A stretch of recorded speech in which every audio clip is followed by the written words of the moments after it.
Hey Sam, Hey Brandon, how how's are it you? going? I'm Good, good. thanks. One, Good. two, three. I'm good. Hello, I'm good. Yeah. It's good to see you. Thank you so much for joining us Of for course. our chat. My pleasure. So I think our viewers know a little bit about you, but maybe it'd be great if you could give a little rundown of who you think you are, who you are, and what you do, and where we're meeting you right now. Okay, great. My name is Sam Black. I am the rehearsal director for the Mark Morris Dance Group. I started that position last July, so about 9 months ago. And before that, I was a dancer with the Mark Morris Dance Group for 14 years.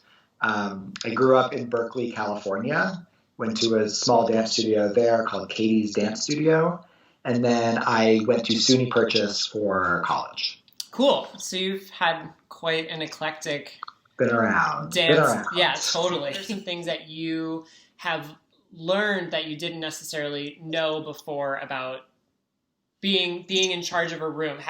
Did you have experience as a rehearsal director, or is this sort of things that are just like coming and going? I'm thinking of like a younger teacher who's just starting out. The dance I want the dancers um, to know that like I want them to do well to like benefit the whole piece. And just like do this for me or else you hate me. Like Right. it's I want sort of you have to like you know you have to people have to want to work hard for you as the rehearsal director. And like I'm sort of I'm not Mark. I can't demand the same things that Mark can. I can't expect the same things that Mark can. That's fine. I don't think I should. But I also when I'm the only one in rehearsal when Mark's not there, like I need people to sort of like give it to me more or like dance more fully. And like there's a way to get that by like I think being kind and being sort of it's a fine line between being sort of demanding and having expectations, but also like keeping like having a sense of humor and sort of like Right. keeping it like sort of the same sort of like Right. team like a teamwork sort of thing. Even when I give notes to dancers now, I sort of try and give them in the context of like not just like you're doing that step wrong, but like the dance doesn't work unless you're all doing this step the same way, and that's something you can only see when you're on the outside. So Totally. everyone's used to like doing their step their way, but if it's not a recognizable step that the audience can like see everyone doing, the effect of the dance is gone. And until you are in that position of watching from the outside, you have no way of knowing why that's so important. Right. So I was a fan of Mark's work before I danced for the company, so I already really liked seeing sort of how he puts how he creates a stage picture and how he uses canons and the music, and so I was already sort of interested in the big picture of his work. Right. And then I got pretty focused on like learning my parts, of course, and now I get to sort of zoom out again. That's super interesting to have sort of like a overhead view of everything and sort of having a little bit of a part in all of that, putting that whole puzzle together. Right. Now you just said that you were interested in seeing how Mark puts things together. Have you choreographed? Are you interested in choreographing? Are you? I have choreographed, and I am not interested in choreography. Okay. I had to take composition in college, and I don't think I was very good at it. And separately from that, I just didn't really enjoy it that much. I had a really hard time sort of generating movement. I felt like everything I made up was something I had just seen someone else do, which I think is how a lot of choreographers work, to be honest.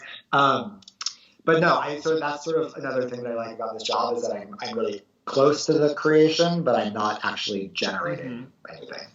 That's interesting hearing about your job in a little bit more detail, because I feel like that relates to a lot of our studio owners and teachers and within our network of being super connected to a creative process, whether it's something they make up or something another teacher makes up and they're getting something together for their team, and investing so much into it, but also being a creative person. And if you're a teacher, you're not actively dancing anymore, you're sharing, and I feel like you are doing that as well. And I wonder if there are ways, since you're not choreographing, but if there are like creative practices that you do or things that you're interested in to keep you inspired or to keep you motivating, especially now that you're not actively performing anymore.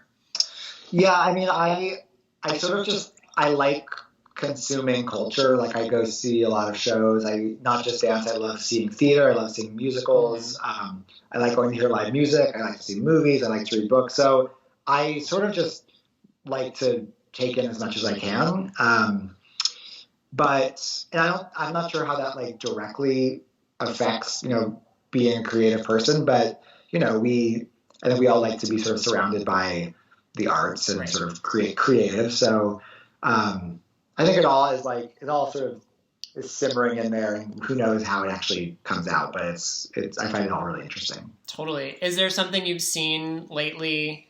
I mean, maybe more on a digital platform, something that you've seen or heard that you would recommend? I really like the choreographer Teresa de Kerensmacher. Her company is called Rosas, and they have a lot of really great stuff online. I did see them not too long ago in New York, and I think they're just really thrilling. She's been around for a long time, and she's a really kind of legit classical modern choreographer, but her stuff almost has like some elements of like what we would recognize from like music video dancing. And for those of you at home who have seen a lot of Beyonce videos, her choreographers have actually taken a lot of ideas from Teresa de Kerensmacher. So go back and look at the original stuff because it's where it came from. I'll put a link below to some of her stuff. That's interesting because I know you know, but she also choreographed the most recent West Side Story revival. Yes. Yeah. And, we've been around, but, we've been in New York a long time. And I wonder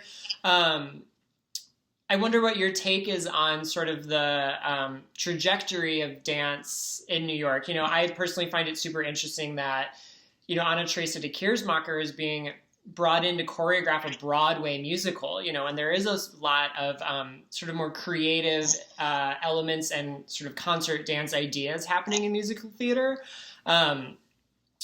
How do you feel like that's changed, like a little bit over time, or do you think that's just been like a dramatic shift? I think it's part of a bigger picture where there's sort of people are looking for sort of unusual collaborators and sort of trying to not just match themselves up with the same people they've always worked with. So I feel like there's sort of a broader, and I don't know that it's directly because of the internet, but I think that we're all sort of exposed to more now. Like you can see a choreographer who is based in anywhere in the world because it's all online, and you can sort of learn about other people. So I think it has been gradual, and I think it is more about this sort of like, that's sort of an unexpected idea or an unexpected collaboration. Like, let's see if it's interesting. Right. A lot of sort of risk taking like that. And it's funny because when I grew up, we can talk about Miss Katie in a second, but maybe my Miss Katie, where there's some similarities, but it was like if you wanted to be on Broadway, it was like sing, act a little bit, and like dance and tap, and right. I feel like now it is like, the idea of being a versatile performer, we always were told to be versatile and be able to do everything. But now I feel like it's like so true. It's like completely apparent where like the lines are completely blurred throughout all genres. Yeah. I mean, at the same time, there are sort of more dance centric shows on Broadway now. So I think, I don't know if you have to sing as well as you used to for Broadway shows. I think it depends on what you're going out for, but, I mean, I think, and we can talk more about this, but, I still think like the more you're able to do, the better. Like, why not just sort of like try a little bit of everything and see what you like and see what you're good at. And then, if you can bring something special, to an audition or to a choreographer, like why not have that option? Totally. Cause I just love all of this like cross-pollination like on Broadway, and like even like thinking of like Mark's work, like Pepperland can sort of be seen as an anomaly with all this sort of like, it's very jazzy and it does have like an element of like pizzazz and theater to it. Totally. Even like college dance programs, it's like Juilliard is now like requiring you to take hip hop, and it's like I think things are really, the idea of being versatile is like becoming required. And so when you were growing up, A, where did you grow up? And B, what was your sort of early childhood training that led you through all of this to your current position?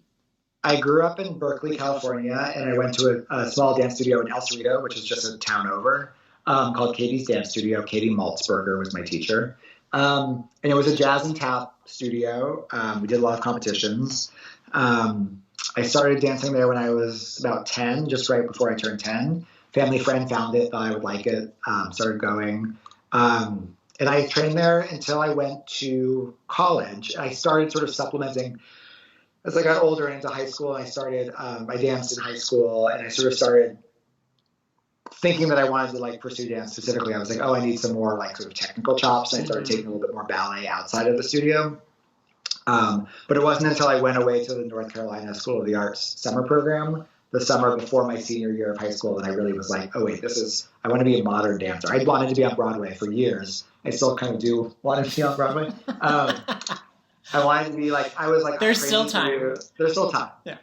Crazy for You was the first Broadway musical I ever saw, and just like all tapping, so great. The music was so good, like huge production numbers. Like that was like, I love that. Totally. So the idea, like, you was in North Carolina School of the Arts summer, and had you taken a modern class, or was this just like a fork in the road for you? I think one or two, like here and there. Would you say like having that experience was transformative in terms of like your perspective of the dance world? Totally. I mean, personally, I needed to go to like that sort of like really focused, really concentrated. You know, I think it was 5 weeks. That's long. It was also, I mean, this is dating myself a little bit, but it was also the year that Center Stage came out. So the combination of Center Stage coming out and me going to this like all dance all the time, like I was just like, I just want to be around dance all the time. Like I just want to like, I want to take class, and then I want to rehearse, and then I want to put on a show. Like that was it. I love that. So it was like in the air for sure. Right. And that's what you're doing. It was also the summer that Bootylicious just came out by Destiny Child. So it was a very important summer. Wow, you really remember all those dates. It was very transformative, clearly, if you can remember all that. So looking at like little Sam Black, you know, what you're doing really great with your hindsight. Like what advice would you give Sam Black, you know, looking back on like your career now, what's something you would say to him?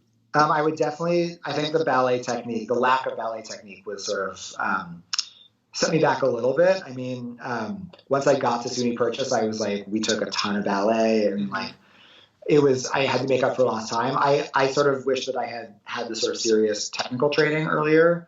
Not because I had any delusions of dancing for a ballet company, but like I said earlier, like the more you're exposed to and the more that you have experienced, just the more kind of well-rounded, interesting performer I think you are. And I think having a really strong technical foundation kind of lets you you can reject that later in life, but it's really hard to add it later in life, right? So if you have it, you can always decide you want to dance for like a release, like, you know, like Doug Verone or something that like, although they're pretty technical too, you know, something that like doesn't actually require turnout or like feet or any of that. But it's hard to add that if you didn't have it. It's interesting. When I was younger, and even as a younger professional, my thoughts of technique were clearly like aesthetic. You know, it was like I just wanted like it seemed required to have like certain types of lines and extensions. And now as I get older and I've, you know, used my technique in very many different capacities, it feels more of just like home base, or it feels like a structure and like the discipline part that is somehow the continuity between like if you're going to do a commercial dance or you're going to be in a modern company. And definitely starting it young and maybe switching your perspective of that there's value in that. Totally. Absolutely. Into it. And something that we try to do through our programs is, you know, not only, you know, we don't come in to like highlight the like star dancer that's like front and center every time, because we completely understand that, you know, dance and art needs to stay in people's lives forever. And if you're not, you know, maybe you're not going to go be on Broadway because you don't want to, and that's okay. But like, you know, we want you to be a part of the dance community and go see shows or donate or, you know, just keep it a part of your life. And I think there is something that, you know, some of my early and even like in college, you know, dance teacher experiences, you know, there's this idea of like trust and this idea of like positive encouragement that is like, that was so much more beneficial to me. And I remember like specific moments of that and like the hard days and the hard people, like completely blurred. It sort of changed my perspective of like leading a room and my teaching philosophy is like, you have to like, I mean, I've heard you say before that, you know, if we're trying to build a future audience for dance in the, you know, in years to come, if somebody was like really mistreated and has a really bad association with dance because of that, you're losing someone who would otherwise be a big dance fan. Totally. Or like how many people go to City Ballet and they're like, oh, I used to take ballet and I still love it, but I could never do it, but I'm still here. It's like, great, you're still consuming it and you're still supporting it. And absolutely, we're not really in a position to be like, you know, turning anyone away or alienating anybody. Right. It is a community. It truly is. It's people, live people dancing in a room and moving in a room together. It's the basis of what we do, which is so interesting. Right. Well, this has been so lovely. Do you have any final thoughts to share with our teachers and dancers? I don't think so. I will say that I think you asked like what like things I learned from, you know, dance studio. One thing that I remember my dance teacher always said at competitions was to wait until you're back in the privacy of your hotel room to start talking trash about the other dancers and the other dances, because you never know. It sort of goes along with what we were just saying. You never know who's in that elevator with you. You never know who's overhearing. Don't burn any bridges. Be nice to people. You're allowed to have opinions. No one's saying don't have opinions, but just know that like it's a really small dance world and you're kind of destined to run into people again. So absolutely, don't be surprised if something you say comes back to haunt you later. So err on the side of not saying that thing. It's amazing that people that I know from when I was like 11 years old in Detroit, I like see like taking class at the dance center or like on the subway, and it's like that those relationships last a really long time. That's great advice. Which is beautiful, which is great. But we all have a sort of responsibility to be part of that. Totally.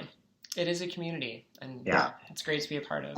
Yeah. Well, thank you so much for your time and for sharing your thoughts and wisdom. Anytime. Great. If anyone has any questions for Sam, of course, just message us and we will pass them on to him and we'll follow up. So thank you so much. I really appreciate it. And bye. Talk to you soon.